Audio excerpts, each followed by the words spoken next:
Filipino helping each other, that is characteristic trait in Filipino culture.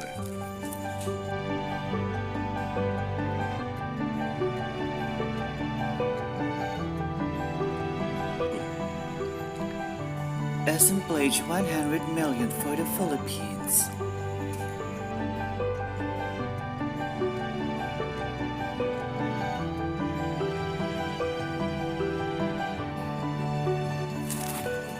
The assistance already provided to Philippine General Hospital, the Research Institute for Tropical Medicine, and UP Medical Foundation Incorporation.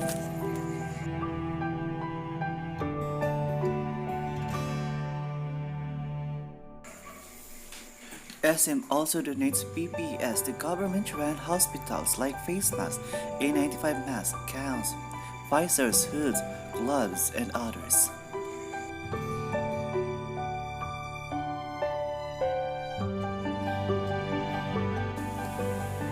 SM also reached out to Manila Health Tech Incorporated to manufacture local test kit developed by UP National Institute of Health Research and to distribute 20,000 units test kits for free to government hospitals.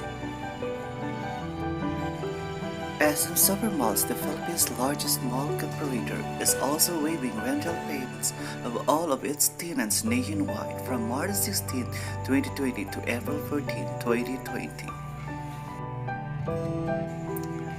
Maraming salamat po to C family and SM family. Thank you from the Filipino people.